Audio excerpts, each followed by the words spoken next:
Hello, everyone. Welcome back to What Magic Is This Podcast, a podcast about magic, the occult, the esoteric, the paranormal, the supernatural, and the weird. My name is Douglas, and it is lovely to have each and every one of you back. I had my little vacation here, took about a month off, and we are back. And I said, you know what? I have to come back with a big episode and an even bigger guest for this episode. So for most of the people that know, I have my topics picked mainly by the Patreon supporters here at What Magic Is This? And on a whim, I put up, let's talk about a specific tarot deck. And that would be Aleister Crowley's Thoth Tarot deck. And lo and behold, it got a ton of votes. And so if it gets a ton of votes, it gets talked about. And truly, there was only one person I would ever dream of having on the show to talk about the Thoth Tarot deck. So my guest today should be familiar to each and every one of my listeners. And if not, shame on you. A magician for almost 50 years, he has written some of my favorite books on magic ever, including the biography My Life with the Spirits, Low Magic, and the masterpiece Enochian Vision Magic. They are also a musician that sings a pretty tune from time to time. I am beyond delighted to finally be able to speak to the one and only Lon Milo Duquette. Lon, how are you today? I'm very hot. Yes. It is 109 in Sacramento today, in my backyard right now. So, how long have you been in Sacramento, Lon? Because you've been there for a while. This is the third year. Right? Oh, third year. Okay. Wow, wonderful. Yeah. So for people that are not aware, Lon literally wrote a book about this one tarot deck. It is called Understanding Aleister Crowley's Thoth Tarot, an authoritative examination of the world's most fascinating and magical tarot cards. So easy first question to you, Lon. Let's assume the somewhat unlikely scenario that one of my listeners doesn't know what the Thoth Tarot deck is. How would you best describe it? Modern version of the standard tarot deck, or tarot deck as it has become standardized over the years.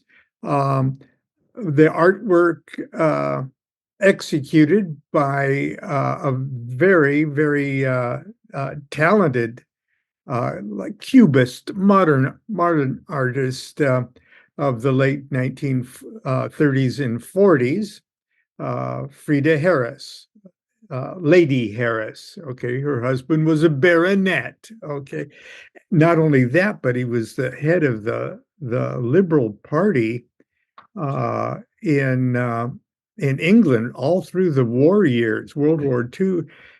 So he's a famous guy, and she was a famous lady, but she was also a new woman, I guess they would call it, like Eleanor Roosevelt. You know, she bobbed her hair and hung out with avant-garde people, and of course that's how she bumped into Aleister Crowley eventually. But she was a student of the occult and a student of Rudolf Steiner and his disciples, Theosophist, Co-Mason, and things like that. So she was on the cutting edge of esoteric universe on her own in the 30s. And Aleister Crowley was growing old. She was only 2 years younger than Crowley herself. Crowley wanted to update.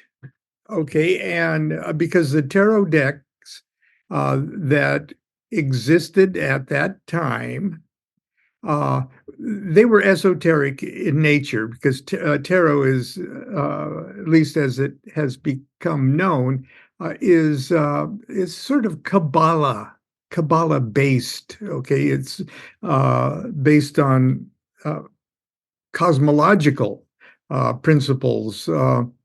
The elements and planetary spheres and zodiac signs, and also the esoteric alchemical traditions of Western civilization. Okay, but the decks that existed were so funky, and and uh,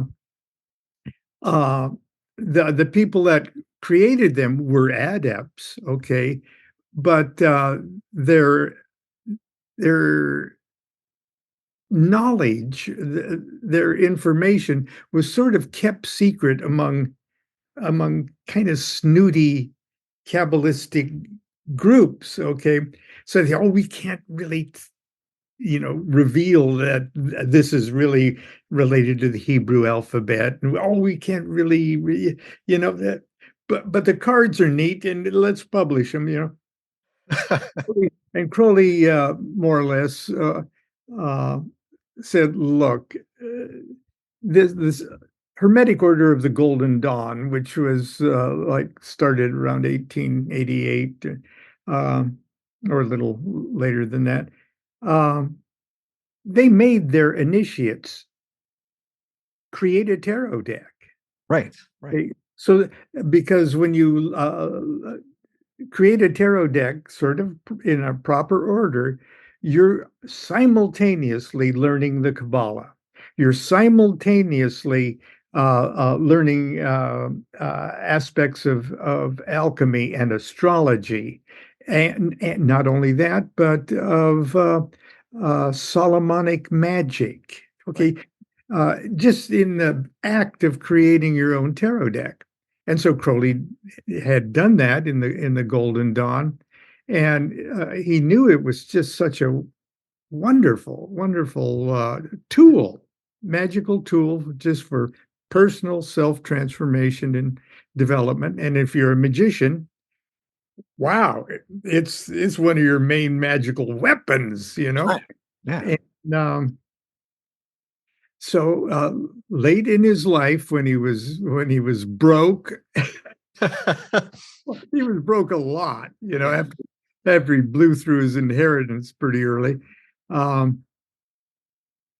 He just wanted to take a standard tarot deck and tweak it a little bit, just to incorporate what had been kind of held back for almost a century. And so he was at a party with an artist friend and hobnobbing with the avant-garde London crazies, and he mentioned to his friend that he was just looking for an artist to execute to tweak an existing deck. And Frieda Harris was at the party, and so he was introduced to Harris. And Harris had already known about Crowley, known his reputation, known that he was a wild and crazy guy, and people said he was a Satanist and things like that. But she knew enough about him to say, this guy is the real deal. This guy is a saint in his own way. And she said, I'd love to join your project. And she said, but I don't want to just tweak an old deck. And Crowley said, no, that's what I want you to do. I just need a couple bucks and we'll sell it. I know a couple of bookstores that'll sell it. I'm hungry. And she said, no, God, you're at the end of a fabulous career. You're a wonderful, you're an adept. You're a guru. And Crowley couldn't eat guru. Oh, right. And she says, and Crowley said, no, uh, I don't want you to create a brand new deck. I don't want to take the time to tell you how to design this deck. She said, no, I can do it. I can do it. I can do it. He said, no, I can't. She says, I'll pay you to do it. Right. And Crowley was, as hungry as he was, and as much as he needed the money, he still had this thing about charging money for teaching magic or giving away magic secrets and stuff like that. And so he was between a rock and previous O's, Right. And he said, no, you can't really, this can't be a quid pro quo thing. And she said, the equivalent, I'm making this up. I wasn't there. She said the equivalent of, look, you're at the end of your life. You're going to be dead in just a few years. Okay. What you need to do is write everything you know about everything you know. Explain the universe, explain all your magic, explain your new view of magic, explain all of it in a book. You got a couple years left. You got to write that book. And Crowley could not disagree with that. Okay. And she says, if you write that book,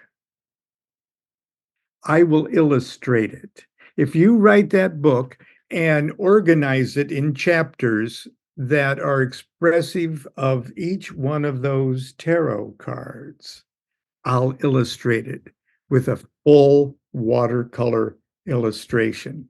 I'll do it for free. Mm. You got to write the book. And she says, and I'll pay you just a stipend. Right. Okay. To become your personal student, and I'll pay you for your time to teach me magic. Okay. And that was enough. That was enough of a loophole for Crowley to say, okay, I'll do it. And he went to work telling her what the design should be, and teaching her all of the ins and out of why this represents this zodiac sign, and what are the ruling planets, and what planets are exalted, and what elements it rules, and what things are ruled by, and everything, and the entire kind of esoteric history behind, like, the magician card, okay, and how it relates to the Hebrew alphabet. He filled her brain up with all of this stuff. And the project took a better part of what, 5 years or something like that. Yeah. And for a while, he would visit her at a mutual friend's house where she had her little studio set up. And she must have been exasperated. She completed many of them. Full completion, done, sealed, okay?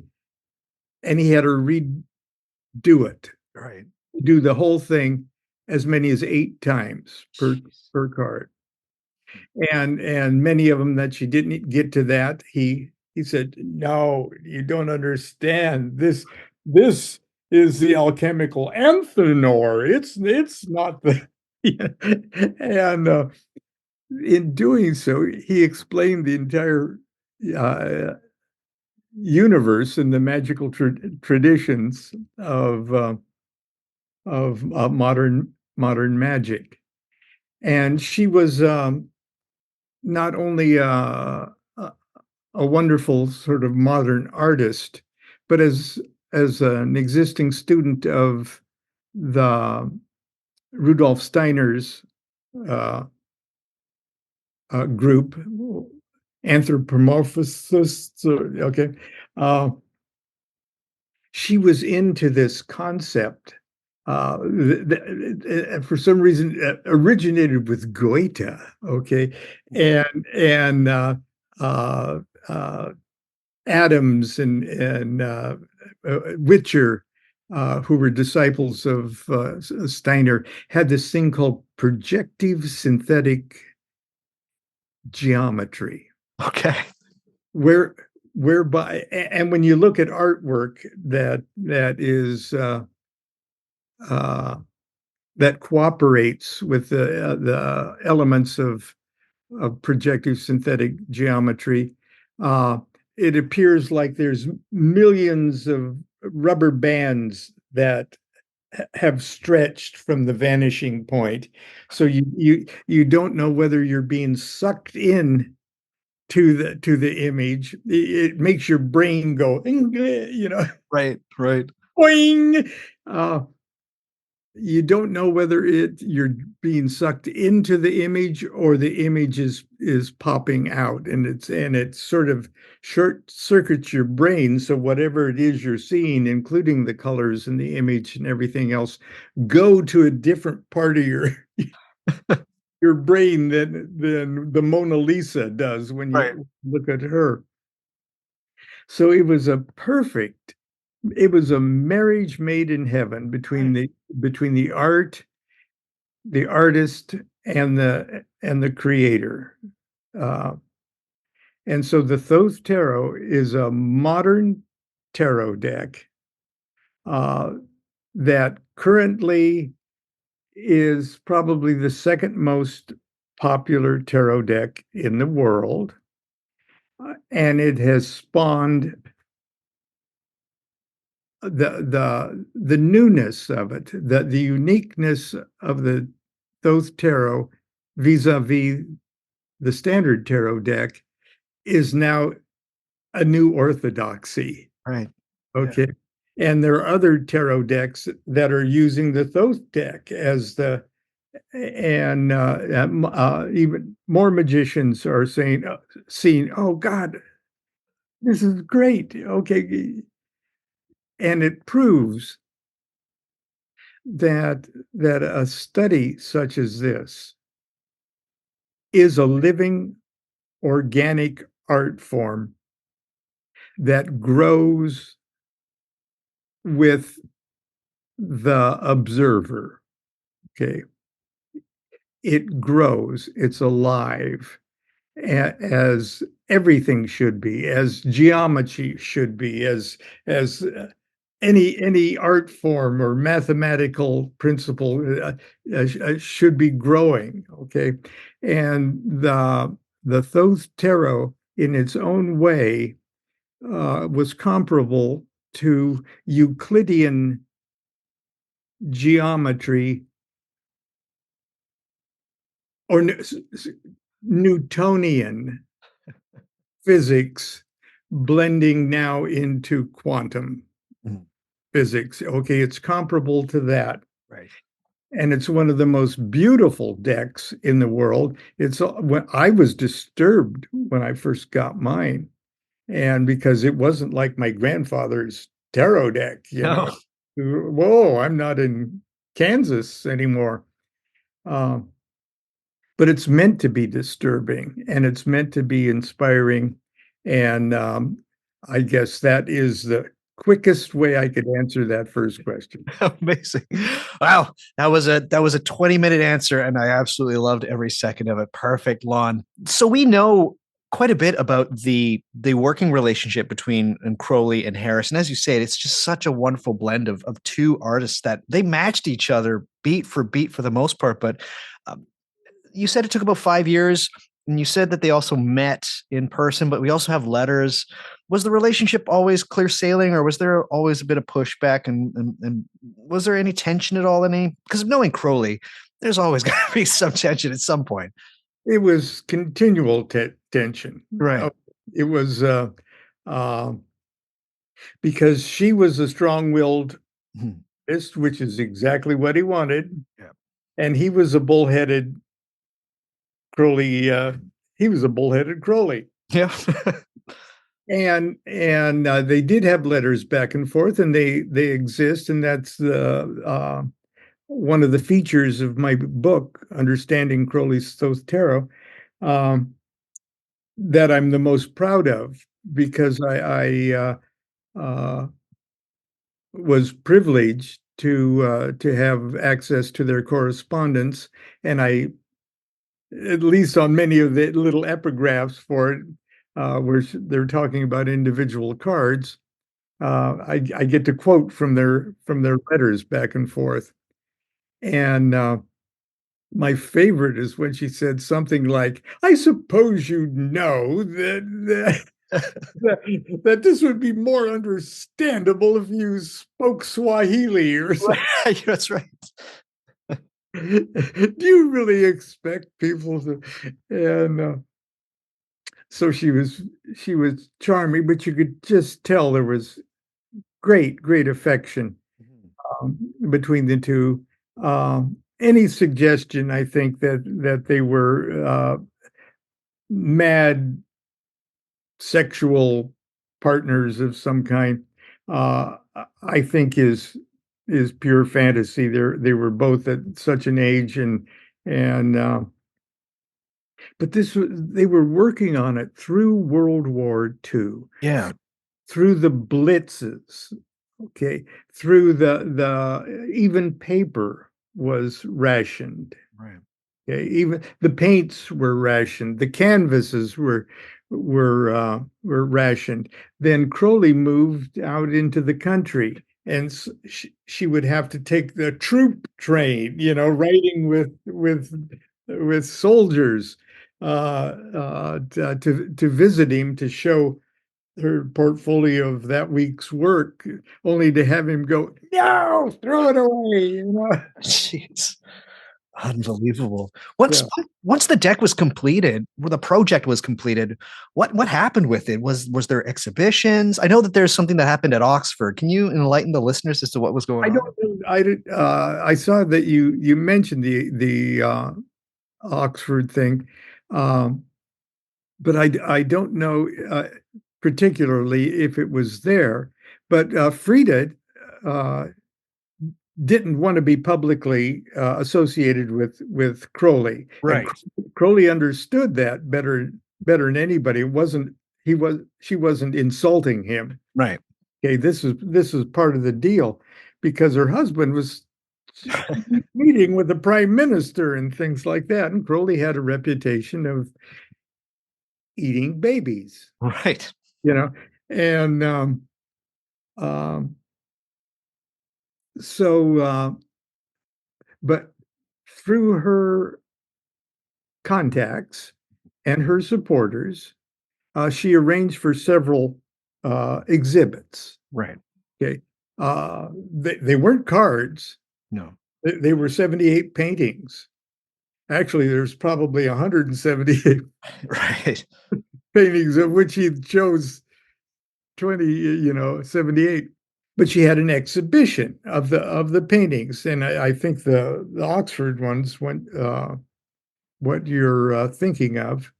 Uh, and she asked him not to come. Right. Yeah, Yeah. and I think he understood, but at this it he wanted to creep in at least, Yeah. Yeah. and but it was really hard because you just don't have Crowley creep in on something without somebody going, "Is that Aleister Crowley?" Right. And but she handled it, and of course Crowley wrote the little booklet that went with the exhibit cards, and I guess it was well received, and even school children were were brought to Oh, really? see the tarot cards, and the lust card. Okay, that is the version of the strength card, with the woman and the lion and stuff. Is a pretty hot Yep. card. Okay, Absolutely. and it's so hot that uh, it is why in federal prisons, I guess it is, uh, the deck is not allowed in prisons Oh. because it's erotic. It Mm, it's too naughty, I see. or at least it was a few years ago. But Okay. but anyway, one of the kids said, "What what is that lust thing?" And Harris was reported. She was quoted saying, "Well, you know how you feel when you see a big, a big piece of candy or something like that. Delicious looking piece of candy. And they said, yeah, yeah. He says, well, that's how you feel when you really want that candy, which is not really a good explanation, but it's just so charming Yeah. to think that she'd do that. Amazing. Now, a friend of, I've known two people that uh, had met had met her, and Israel Brigade Mm, and Grady McMurtry, great of the OTO. And Frieda was in the OTO. She was a fourth degree OTO. Um, but in those days, Crowley just gave you the OTO degree right. and maybe read you into it because there wasn't lodges and stuff that were active in that time. Uh, but Grady was the only American. He was a lieutenant in the American Army, uh, staging for the D-Day invasion. So he got to regularly visit Crowley because he had a Jeep and petrol and stuff like that. And so he was visiting Crowley at Netherwood, and they liked to play chess together. And Katie was a poet too. Wonderful, wonderful character. Uh, and he's said, I've got some papers some new notes to deliver. If you're going back to London, will you take these papers to Frieda? Okay. And he said, sure, And so it's an envelope. It's probably in, I don't know what it was. He didn't either. Um, but he drove into London during a blackout. Right. Okay. And he drove up to her street, Marylebone or something, kind of a posh governmenty area. Knocked at the door, and he's in combat boots and is just looking like a rough American soldier, Right. and knocks at the door, and a butler kind of. That's it. And the door sort of creeps open. This is Grady describing it. The door sort of creeps open, and you can see there's light going on, and you can hear a piano in the background playing Claire de Lune. Oh, nice. And you could tell there's a little party going on in there, And he says, yes. He says, I have something to deliver to Lady Harris. And he says, one moment. And he has to stay out on the landing. And eventually Lady Harris comes, and he says, Crowley has given this to me to deliver it to you. And she says, oh, thank you very much. And I guess she was just very, uh, very gracious and everything else. And then she looks at him, and then she sort of turns and looks back at her little warm party that's going on Right. there. And he said, I knew she was going to invite me in. And he was all excited and thrilled. And then she turned back to him and said, looked down at his boots and says, you will understand I can't invite you in. Oh, wow. Slam. Oh, Slam the door. oh no. Well, didn't slam, but left him there. So Dear. Wow. Wonderful story. Thank you for sharing that, Lon. That's awesome. So people have to understand, though, while both Crowley and Harris were alive, it was never produced as a tarot deck that one could hold in their hands, was it? no, No. never. Neither one of them lived to see the deck properly. Right. Okay. Frieda died in 60 something. Okay. 62, I believe. So, but she had moved to Kashmir. That's right. and lived on a houseboat. That's right. Okay. Uh, and Meanwhile, while she was still alive, somebody took sort of halftone black and white pictures. Right. And I don't even know if it was all 78. Okay. They looked like shit. Okay. They did. And whoever it was, had them printed instead of black and white halftones. It was like a sickly blue halftone thing. It just looked, you could more or less tell by the shape. But if you're familiar with a good modern issue of it, you can see that even some of the planetary symbols and things like that are kind of difficult to see. Okay. And in that deck, they're just totally, you couldn't see it at all. So neither one of them saw it published properly. And the first deck that was properly photographed and reproduced was arranged by Grady McMurtry, the guy she slammed the door on. Right. I guess it made an impression, right? Yeah. So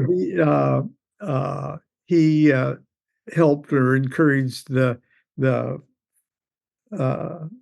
a friend in Northern California. And forgive me, I forget his name because he's the hero of Thelema. Went to the Warburg, photographed them pretty damn well. And that's the ones that eventually got published in the late 60s by both, distributed by both Llewellyn and Weiser. Yeah. And that's the one I got. Okay, because I was studying with the BOTA people, so I was all into that, and I wasn't into Crowley at all. As a matter of fact, never even heard his name, but I was studying Rosicrucianism and stuff like that, and I saw this beautiful box of the Thoth cards with that rose cross on the back. You might be wanting to ask me about the rose cross. Yeah. Yeah. And I said, "Ooh, I'm into rose cross type stuff." And then I look and I see that's a tarot deck, and I go, "Ooh, I'm into tarot." And I get it home and I read the side of the box and Aleister Crowley. And I said, that name sounds familiar. And I look up, I got this cheap occult dictionary. Okay. It was like a pamphlet that I bought at the supermarket at Ralph's, right by the homemade macrame and recipe books. And said Aleister Crowley, famous Scottish Satanist. Satanist, right. Oh God, what have I gotten myself into? You know. But anyway, the Thoth deck, Yeah. that didn't last long. No. I had friends that disabused me of that. So I was 20 years old when I bought the Thoth deck for the first time. And the store that I bought it from, I bought the deck, and then the person in there said, "Hey, do you also want to buy the Book of Thoth as well?" And I said, "No, just the cards, please," because the cards were pretty expensive. So, Lon, what is the Book of Thoth? that's that book that Harris wanted him to write. Got it. It explained everything about everything. Mm-hmm. And he sure gives it a try. Yeah. Yeah. Yeah. Yeah. It's a really interesting text. It's probably, in my opinion, Crowley has these two really interesting periods of time when he's writing. And this is kind of, in my estimation, his last departing firework. Would you agree with that? Like, this is the book where it's like, man, he actually goes for broke with this book. Yep. And it's like he did indeed try to explain absolutely everything he knew about everything as fast as he could, because he only had like a couple years left in him, just like Harris suggested. So when people first read it, hoping to find a book that says, "Oh, the Empress card, you're going to get That's lucky right. with that date tonight," you're going to go, "Whoa, what does all of this have to do with Diana of Ephesus?" Or um, Yeah, it's not that for people who buy tarot decks, it usually comes with a little white book that tells you the meaning of every. The Book of Thoth is not that. That is not the thing, but it is still a very, very fascinating, and I truly think it's almost as crucial to the Thoth deck itself. They kind of go together for me. yeah. They're not separable, truly. And it's not that fortune telling type people that use the deck that it isn't a good deck for that. Sure, it's a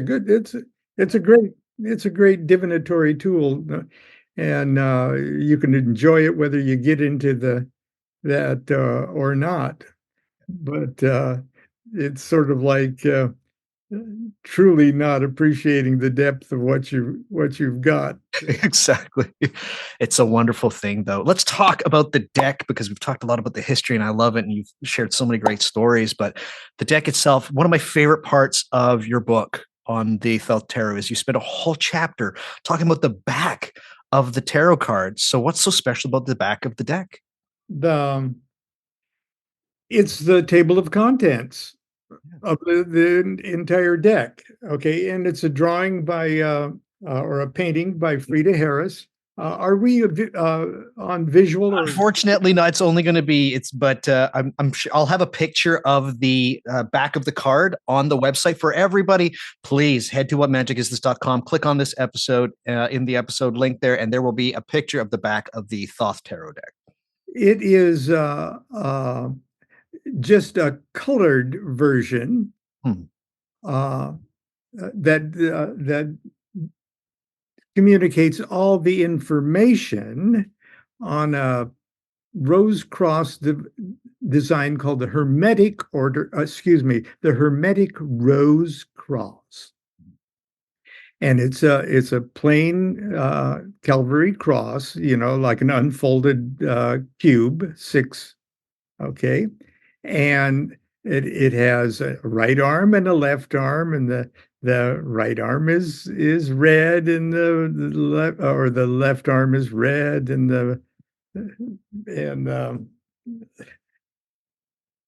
and the other arm is blue. The right arm is blue. The top arm is yellow, and the very bottom part is green. Okay, there's the four elements right there: fire, water, air, and earth. Not only that, but uh, they're in the exact positions that they should be, and those four colors are the four suits of the lesser arcana: wands, cups, swords, and discs. Right. Right there, you got that taken care of. Now, if that intrigues you enough to why she did it like that, you go and you find the whole full blown uh, Hermetic rose cross, and you see that there are pentagrams in each of those, and they have little elemental things on their points. Okay, those are the court cards, within the lesser arcana, and the little spirit thing at the top of each of the pentagram points is the spirit or the ace. Okay, then there's a tiny cross in the middle. Okay, and it's an unfolded, and it's golden, and around it, are rose petals, and they're colored too. They're like a blue, red, and yellow, and then just on the outside of that, there's more petals, and there's seven of them, and they're all colored the planetary colors. Right. The three in the middle that start the thing are the primitive Kabbalistic primitive elements of air, water, and fire. Okay. Then surrounded by the petals of the 7 spheres, planetary spheres. And around that are 12 petals representing the zodiac signs. And there's 22 petals in all. That's the 22 trumps, and each one of those is assigned to uh, the 3 kinds of Hebrew letters: 3 mother letters, 7 double letters, and 12 simple letters. Simple letters to the zodiac sign, double letters to the planetary sphere, and all of this is one image. And you're going, my God, it's the table of contents of the tarot. I can put my entire tarot deck. I can even figure out how to easily put the 36 small cards on it because they live inside the court cards. And It's stunning. Yeah, it's yeah, absolutely crazy. That's wonderful. and not only that, it's a magic image that that reaches across the Barnes and Noble uh, place, the huge store at South Coast Plaza, and catches the attention of a 24-year-old idiot and turns him into a Kabbalist. Lifelong author and yeah, oh, that's just, it's astounding. Yeah, it's really one of those things where not a lot of people look at the back of the tarot cards. This is one deck where it's you have to look at the back and try to understand the back to be able to understand a lot of what's on the other side of the card. So let's talk about that other side of each and every one of these cards. Now, a lot of times you'll see things that, okay, say you have a 2 of wands, or I'm just going to flip through. Let's say you have a 7 of wands here. It says Valor at the very end. You'll see at the very top left, there's going to be the planetary sign for Mars. At the bottom right, you're going to see the astrological sign of Leo. Do these cards, they seem to have astrology on there. There's Egyptian symbolism. The question to ask you, Lon, because I've done a whole episode about this book, is the statement that the Thoth Tarot is basically a condensed and visual representation of Aleister Crowley's Libra 777. Is that correct, or is it much more nuanced than that? It is totally correct and totally more nuanced than that. There we go. No, you got that fine. 777 is a collection of correspondences, Kabbalistic correspondences, uh, uh, that are all everything in the existence. Let's put it that way. Sure. Everything in existence is dissected into 32 main categories. Right. And of those 32, and this is all Kabbalah. I mean, this is Kabbalah 1A. Okay, just based on the Sefer Yetzirah. And 10 of those 32 are the divisions that we would call the emanations from Godhead itself down to your head. Okay. And that is illustrated by the diagram, the tree of life, that has those 10 circles. And so everything in existence that can be attributed to one of those aspects or one of those facets of existence finds their place among all of those tables, right down to plants and minerals and emotions and everything.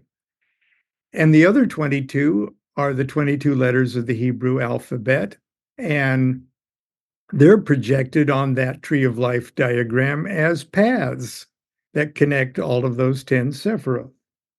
So the Thoth Tarot, just like the Rose Cross is the table of contents of the entire tarot, it's broken up in the same way, that those 32 paths are also that Rose Cross diagram. So the 777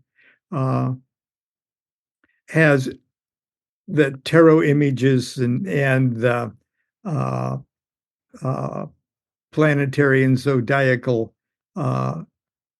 characteristics of each of the cards, and so do those dry 777 tables. Right. But it's the most obvious of the divisions we see in that lesser arcana. Like what was the small card that you mentioned? Seven of Wands was yeah. Okay, the Seven of Wands. Valor. Valor, yeah. Let's see if I got it right in front of me here. I think I do. I think I do. Yeah. The Seven of Wands, there's 36 small cards. There's not 40 of them because they all live inside their ace. That's right. Okay, so the ace is out of, so there's 36, and there's 36 decans or 10-degree periods of the year. Right. Okay. And there's 12 of the 16 court cards. We leave the princesses out because of they're being punished for some reason. No, it's a long story. There's of the aces, but 12 of the court cards, the king, queen, and page in most decks or old decks. Crowley calls it the knight, the queen, and the prince. They each rule 30 degrees of the zodiac, but not zodiac signs. They rule because it's the job of the elements to mix. That's right. It's not their job to ape the zodiac signs. Okay. It's elements got to mix. Otherwise, it will just blow out into space or smash into mush. They got to mix. And so the court cards rule from 20 degrees of one sign to 20 degrees of another. And so that's 30 degrees, and 3 small cards live inside and are ruled by or characterize aspects of the night that they're in. And the Seven of Wands, Valor, lives inside the first decan or the first 10 degrees of the Knight of Discs. Okay. And so if you got the card in front of you, does it show yeah, just let me look at it there. It's got Mars in Leo. That's right. Okay. Now it's a decan of Leo. That's right. Okay. And Leo is fire, and of course this is wands, and wands are fire. And there is also an allotment how planets are divvied out to each of these things, each of these decans. Right. And one happens, Mars landed there. Okay. Now, if you think that gypsy fortune teller tarotists don't care at all about this Kabbalistic stuff, if you examine what Mars in Leo, and if Mars in Leo landed in the 7th Sephira of a high wand tree of life, it creates a formula. Okay, Mars is happy in Leo. Right. Okay. Not only that, but they're strong and valorous, like a hero in battle, and everything else. But it's in the 7th Sephira of the tree of life, which is it's the tree of life of wands. Okay, there's 4 trees of life, and that's the sphere of Venus. Okay, Venus is the lover of Mars. Okay, Mars planetary thing, but it's a 7. It's in Venus's thing. So what's the guy being valorous for? What's the knight riding forward to be valorous? It's Lancelot. Yes. Yeah. Yeah. Okay. And it also goes with all the baggage that accompanies the stressful relationship between Venus and Mars. Okay. So it's just not happy, happy, happy, happy valor. Okay. It's valor. It's a colored bravery. It's colored with a deeper dimension. And so that's the meaning of the card. And that's why It's wonderful. that's titled what it's titled. Fantastic, Lon. Thank you so much for plotting that out for everybody. It's really essential. Yeah, so it's not just all the things, but although one can literally grab a copy of Libra 777 and go right across the board. There's all the stuff that Crowley's got listed in 777. The color schemes are all there. It's all well and good. It's all fascinating, but there is always more to be gleaned from these cards. So it's not just 777. There's more there, as Lon was able to say. Does this deck have any secrets that can be revealed if one looks a little bit closer? Is there little Easter eggs that you find to be very pleasant, or even something that you can share?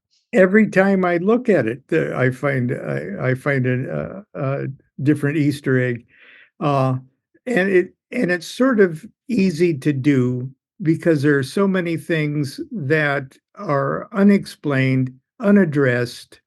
Why are these little crystals at the base of this card or that card? Why is it forces you to self-educate? Right. Okay. So I'm sure there are an infinite amount of secrets in the that aren't revealed in commentaries or anything else. And I don't, it's not necessary for me to think that Crowley and Harris guilefully implanted super secret Easter eggs. Right. Because in Kabbalah, if you look hard enough at anything, you'll eventually see everything. And where art is concerned, something else is going on besides what the artist is transferring from his or her meat brain onto the canvas. Okay, there's something else going on where art is concerned. And so we could say the same thing about looking at a Picasso. Are there secret Easter eggs in that? Hell yes, the whole thing's an Easter egg, but there are things that are fascinating, uh, especially when it concerns sexual alchemy. Yeah. Yeah. Was a big part of uh, Crowley's great work, sort of focused on the self-transformational aspects of sexual alchemy, because let's face it, it's something that is already resonating, cooking away in all of us. Okay, we've all got the entire alchemical laboratory at work. Right. Okay, and so there are certain cards in the Thoth Tarot that carry on a particular theme in and of themselves, and it is just rich in potential meditations. The alchemical cards, salt, sulfur, and mercury. Okay, Mercury, the magician card, and the salt is the high priestess, and sulfur is the emperor. Not the high priestess. The salt is the empress, and the sulfur is Okay, and already you've got a male and female character, a god and a goddess, a king and a queen, and you've got the conduit or the messenger or the wiring that wires them both together. They get themselves married in a way in the lover's card. Okay, the Gemini card. That's the solve of solve et coagula, which every alchemist just drops off their tongues, That's and right. not Easy to say. sure what it really means, but it's Latin and it sounds pretty good. And then in the art card or the old temperance card, that's the coagula. Okay. And in between that, you've got the death card, which yes, and in a way the death card and the uh, hermit card, Yeah. okay, uh, sort of go together. And the death card and the art card go together because she's got a cauldron there that she's cooking up, and the heat that comes from that cauldron is that death card, the putrefaction of Scorpio. And what are they doing with that heat? They're hatching that Orphic egg. That's right. That flew in from out of nowhere in the magician card at the very beginning and is now getting ready to hatch. New life is getting to hatch from that egg, that giant egg that's in the background of that art card. Okay. So when you put those cards together and say, well, I think I'm going to go on a little meditational trip. What is this sexual alchemy about? And just have those cards laid out. Just Google alchemy 101, and you've got solvate, coagulate, salt, sulfur, mercury. What do you do with that? Well, here's what you do to that. And how does that play out? How humans replicate, Right. how humans create the vessel of an incarnating soul, and how everything that manifests in existence is an incarnating soul. It's not just the story of how humans replicate or the dynamics of human sexuality. It's talking about the processes that light the stars. And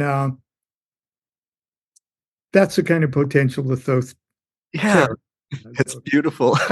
Thank you so much, Lon. That's amazing. The first thing that everybody will see when they look at this deck, of course, is the artwork. It is astounding. And Lon's book is just one of the most enlightening things to read about this very, very idiosyncratic and beautiful deck of tarot cards. But I have to ask you, Lon, how do you like to use this deck? Is it one of those things where you like to sit and meditate with the deck, or do you use it for divinatory purposes? What's your interaction mainly with these cards? Well, uh, I don't divine with them regularly anymore. No. Okay, because I divine with my own deck, That's uh, and only because what kind of an advertisement would I be if I didn't? right. But when I travel with my Thoth deck, and I travel with my own deck because, and if I'm in a situation where I don't have a tarot deck, I'm comfortable divining with anybody's. I'll divine with the Alice in Wonderland deck if it's organized like a tarot deck. That's all I need, you know. Yeah. Um, I use it mostly now to do little Kabbalistic uh, investigations of certain things, uh, visions that have particularly uh, overtly Thoth images involved. Anything that's Kabbalistic, where I need to, why am I seeing this particular Hebrew letter, or why is this name? I'll spell it out with the tarot cards, and I like to build personal hotel room, a magical temple with the cards themselves. That's cool. Yeah. So I set the appropriate ones at the quarters, and I lay the 36 small cards out in the zodiac ring, and actually do magic in it too. And if there's any sort of divination thing, I'll even go as funky as spin the bottle in the middle of that circle, and so that's how I do it. And I read tarot cards for people, but I'm not a fortune teller. Okay, I'm just not. But I'll talk to people for an hour, okay, and try to dig out from them what their question really is. And then when you really know what your question is, you already know the answer. And you're prepared to see that answer in any observable phenomena, including a tarot card. Beautiful. It's easy to see the truth and the answer to your question when it's screaming at you from the very next image you're prepared to see as the answer. But you got to know the question first. Yes. That's amazing. I've got one final question for you here, Lon, before we talk about your upcoming projects and everything. Why do you think this deck is as popular as it is? And do you think that it's going to continue to be popular? Do you suspect at any point that it might knock off, Waite and Pamela Coleman Smith? Or do you think it's happily at maintaining cruising altitude at the second most popular deck? Well, yeah, I think possibly that's possibly the case. It'll really be hard to knock the Waite Smith deck out of the consciousness of Western civilization. Yeah, truly. Yeah, it's sort of ensconced itself there, and I'm comfortable with sort of a knee-jerk association from each of those images myself. Okay, because I started with the BOTA deck, coloring my own BOTA deck, which is more or less the Waite Smith trumps, and but I think the Thoth deck, as long as there are organizations and companies willing to print it and distribute it and sell it, it will remain probably among the top selling decks for the duration. The only thing that might prevent that would be sort of a world changing event that would make all such study dangerous or impossible, which is almost the unthinkable. But lots of unthinkable things are happening lately. Certainly. Yeah. Yeah. I think that by the credit of the artwork alone, even if you don't understand what's on the Thoth Tarot deck, it stands on its own, and it stands, as far as I'm concerned, probably the most beautiful artwork for any single tarot deck that you can get. Like you can probably find some really limited editions of certain tarot cards and things of that, right? But this, if you can walk into any store and get one tarot deck, I think the artwork of this one is just so wonderful. And most of the credit for that always just goes straight to Lady Frieda Harris. Yeah. She did such a great job on the art on this tarot deck. And it's going to be around for quite some time. I think so. Yeah. So Yeah, and it truly all goes to her. It was like Crowley was the left hemisphere of her brain, and she was the right hemisphere of the brain, and together they created something that neither one of them alone could have uh, could have come up with. And Absolutely. it is the most beautiful and the most, in my opinion, powerful magical object art in the world ever. Yeah, Everybody's got their own wand. Everybody has a magical tool. This is uh, this is really uh, it's really up there. a special thing. So, Lon, I have to ask you, I wanted you to come to the show all the way back in April. You said that you were working on a project, you were writing a book. What's going on in the world of Lon Milo Duquette? What's next? What's happening? Tell me, tell the listeners, tell everybody what is going on in your world. Well, the project I was working on is is now at the publishers and getting ready to uh, occupy me and post uh, whatever it's called. It'll be out, the spring of next year because that's how those things are. Uh, I kept mentioning my own tarot deck, Yeah.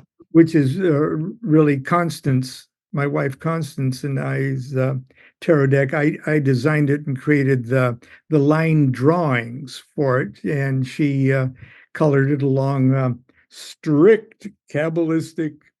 I gave her, you can use these colors on this thing. Um, it's called the Tarot of Ceremonial Magic, and it incorporates the features that I was just talking about the dates and the planets and the Hebrew alphabet and things like that. And it also incorporates the sigils for the various spirits, Goetic, Solomonic spirits that are assigned to each of those the cards, and it includes it's a toolbox. Okay, it's a magical toolbox, and it's got the angels of the Shemhamferish, and it's got the how it all applies to Enochian magic, and it has the Enochian proper squares, and you could build your entire Enochian elemental uh, equipment and temple just using the tarot deck. And but I ran across, I don't know, it's well over 30 years ago that was started the thing. I ran across my original line Oh, drawing, did you? Cool. and the and how I placed them uncolored uh, to actually make an entire uncolored deck. Okay. And they were clear enough and they were clean enough. And I started to think, my whole magical life started with me taking the time, 2 weeks for each card. Oh, Okay. Painting my own tarot deck from the BOTA thing. And I thought maybe this could be a wonderful project to teach all of this stuff while people created their own workable tarot deck. And not only just color it the way I did, but to also give them other ideas of other things that they could add on it themselves while still retaining the right colors and still retaining and otherwise, in other words, customize their own deck. that's cool. And I call it building your house of cards. Oh, And that's been the project. And as you can imagine, there's lots of moving parts and lots of illustrations. And I've got a wonderful Rebecca Johnston up in Canada, uh, just cleaned up the images, just they're crystal clear. So you can either color them right in the deck, right in the book, because that's the way it's set up and they're big enough. Or if you really wanted to get serious, just go down to the stationery store and say, I need these 78 images reproduced on poster board, not poster board, but cardstock. Cardstock, yeah, yeah. And so that's what I was working on. Amazing. Crazy. And right now I'm working on something I've worked on and off for 30 years too, which is a Crowley fantasy movie. Oh, wow. That started off by it's a long story. It's terribly long story. I was just hired to write the script to a Crowley movie, anything I wanted. And I like the part of Crowley's life with the revolt of the Golden Dawn. Battle of Blythe Road. It had other characters in it, Yates, and okay. Yeah. And I could just make a story up, I did just a fairy tale, okay. And so I did, and it was really good, and it was a work for hire. So if it works, it works. If not, I got paid. Right. And it got I got an agent, and we've got a letter of intent. Nice. From a film company. At the time, Alan Rickman signed a letter of intent to play Crowley. Oh, wow. And I said, oh, God. Nice. This is it. This is it. I'm going to. And of course, the whole thing fell through. Yeah. It totally fell through. About 5-7 years pass.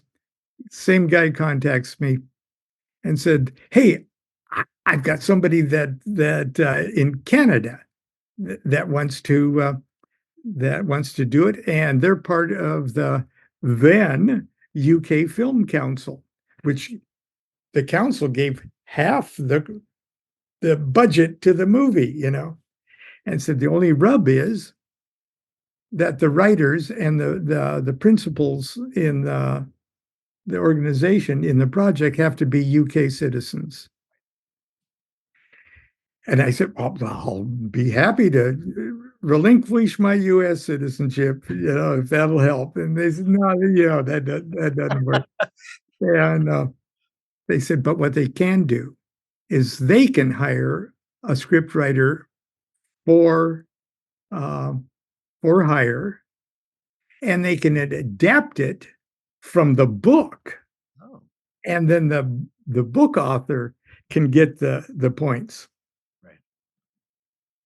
And I said, yeah, what book? And I said, well, all you have to do is write a book. Okay.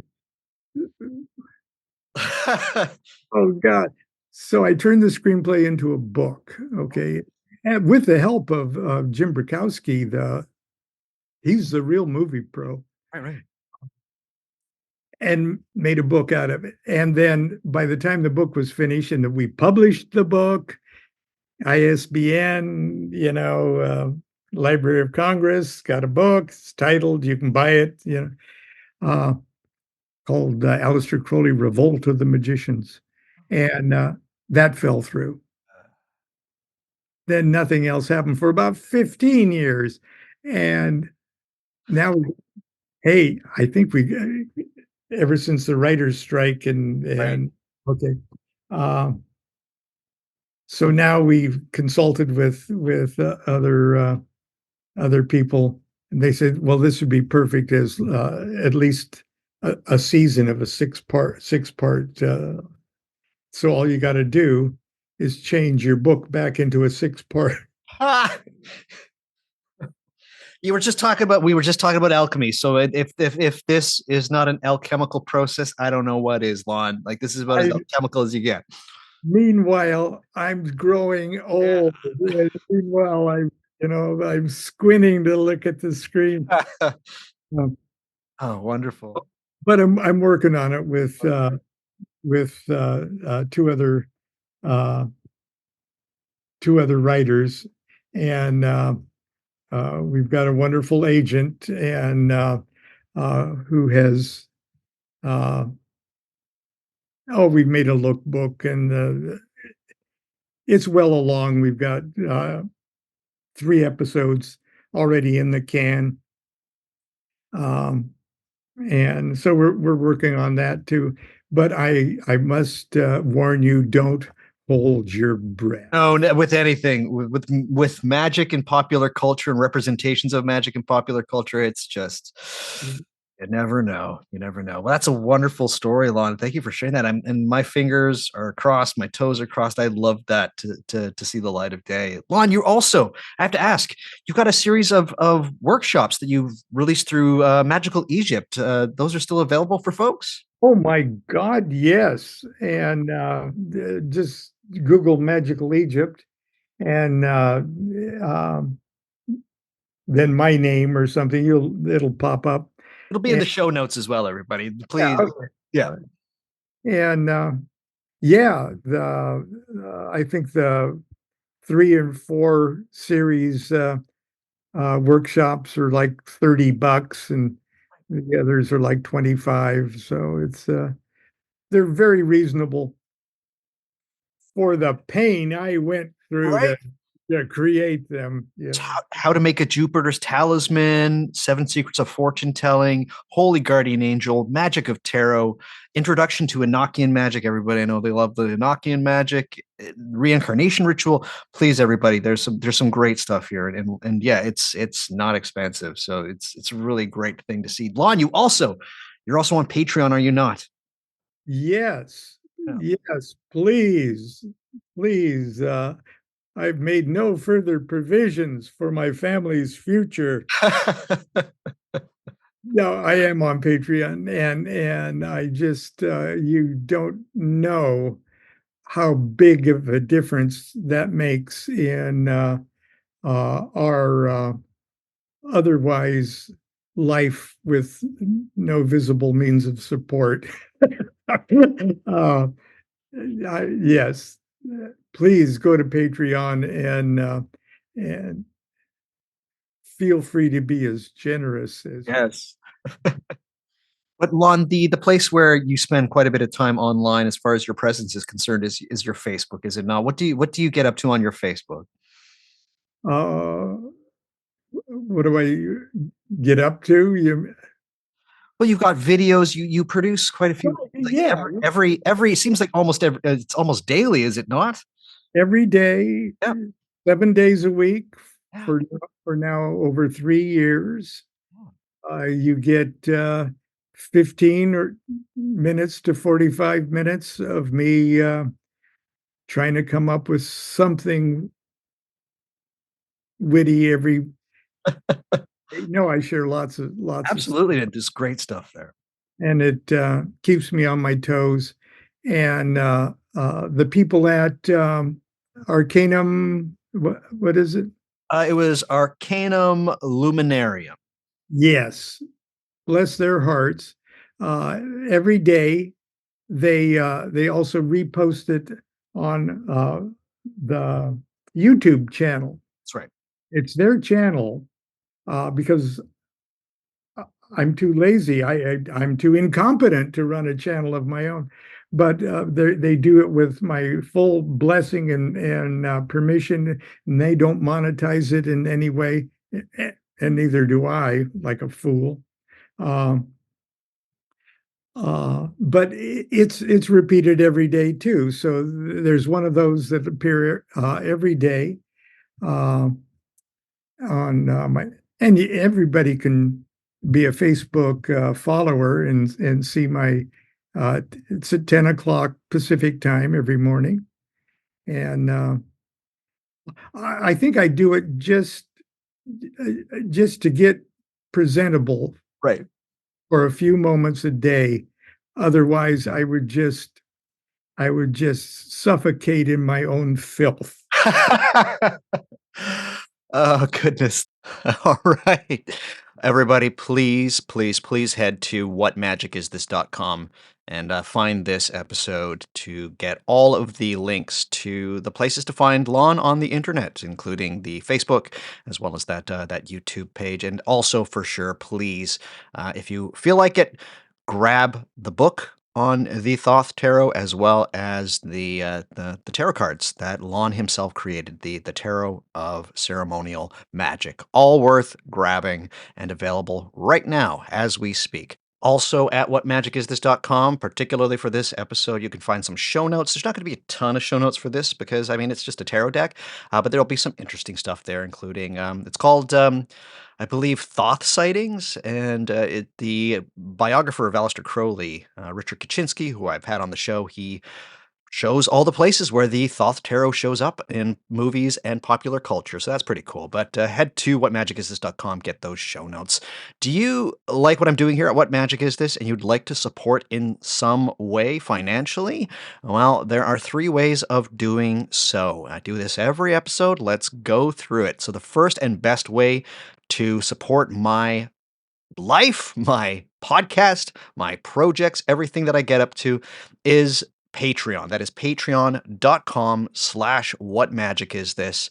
So what you get there is just a basically whole different podcast. I do as much, if not more, work on my Patreon as I do for this regular main podcast, which I also love doing stuff for, of course. But my Patreon offerings, those are truly wonderful. I do episodes about certain spirits or gods, goddesses, entities, saints. I do episodes about books that I think that everybody should grab and have in their magical library. I have episodes about all manner of things. It's truly a wonderful, totally different podcast in some way. It's my best work. I just recently did a talk at the occult bookshop Treadwell's, which in my opinion is the greatest occult bookshop in the world. And yes, I lugged a computer and a microphone all over the UK and Ireland just to be able to record my talk at Treadwell's, and it turned out quite good. And yeah, if you weren't able to make it there in London, you can get to my Patreon and you can hear the whole hour-long interview that the owner of Treadwell's, Christine, asked me a bunch of questions and I answered them as well as possible. So that is really, really fun.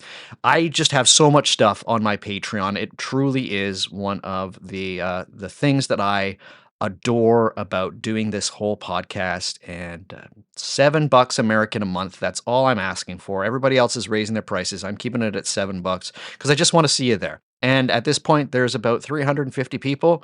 I'd love to see more. If you go to my Patreon, it shows 600 people following my Patreon. That's not true. Half of those people are just there because it's free. Not all of the content or the offering is free, but they just want to keep updated with what I get up to. And Patreon is a good thing. I'm not trying to diss anybody. If they're a free member, I get it. I understand.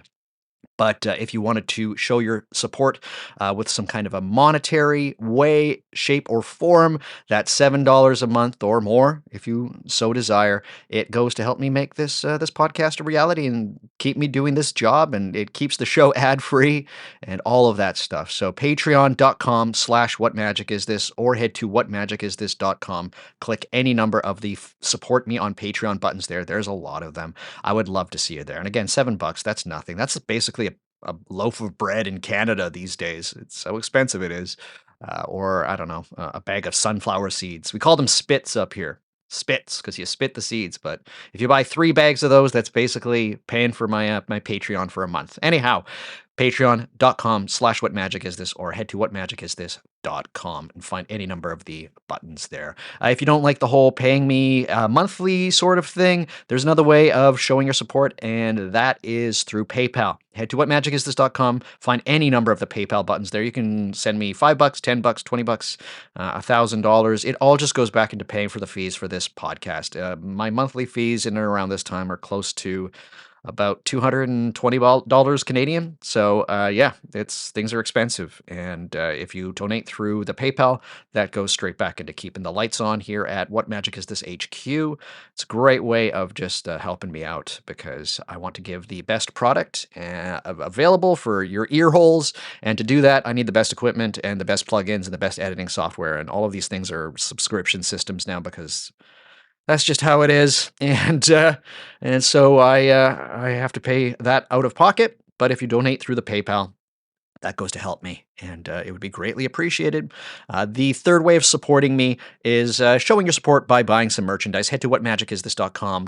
Go to the menu button there, and when you do, go to merchandise, and then there you can buy t-shirts, tote bags, wall hangings, iPhone cases, phone cases in general, hoodies, stickers, fridge magnets. I'm missing a whole bunch of coffee mugs, coffee or tea mugs. I've got one right now. I'm going to take a sip again. I think I did this recently, but I'm going to do it again. Here it goes. This is what it sounds like drinking from a What Magic Is This mug each and every time. You ready? Oh, yeah. People really love it when I make mouth noises into this microphone.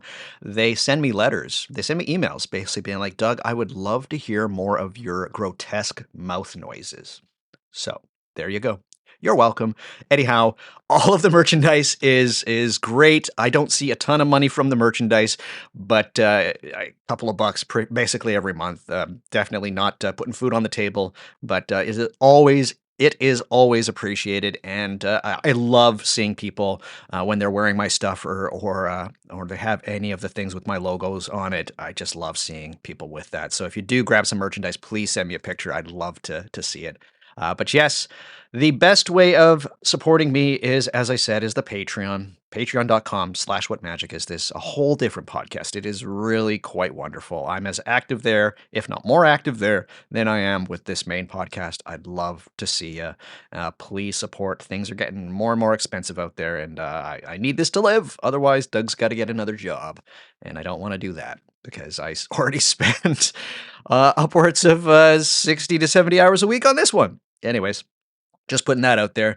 Thank you so much, everybody. Please, patreon.com/whatmagicisthis, or head to whatmagicisthis.com and find all of the things there. Lon, this has been so fantastic. Thank you so much for joining me. People, I just want to say here, and I said this to Lon before the microphones were turned on, Lon was instrumental, hugely instrumental and hugely influential on everything I've done, more so than any other figure within the Western magical tradition. Lon is the one that was able to provide such a refreshing, healthy dose of humor into an area that is seemingly almost humorless. And Lon's writing is incredibly funny.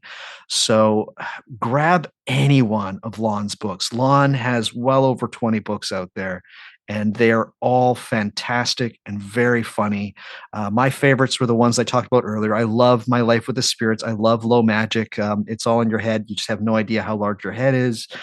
Enochian Vision Magic is just it's a masterpiece. It's one of those books where when I was doing my Enochian Magic episode a couple of months ago, I reread it, and it's such a fantastic job. So for myself, and I know a lot of my listeners, Lon, I just want to say thank you so much for everything you've done for everybody who's into this really weird stuff. Truly, thank you so much, Lon.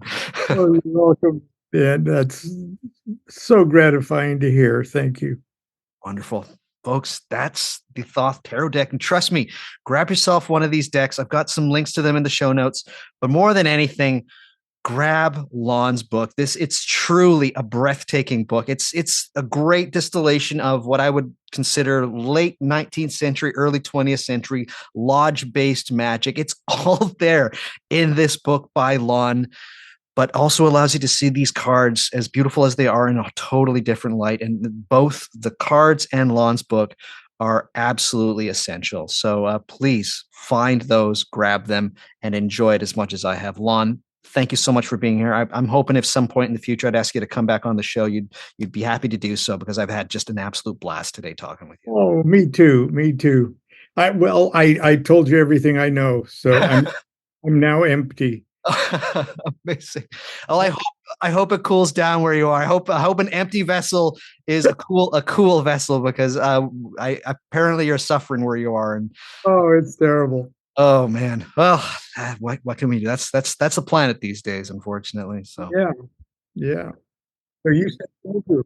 thank you so much, everybody, for listening. And come on back to What Magic Is This? We'll talk about more of this crazy, strange 78 cards of beautiful imagery thing that we like to call magic and the occult. Until next time, I want each and every one of you to stay happy, to stay healthy, and to stay luminous. Until then, ta-ta for now, everybody. Take care. Bye-bye.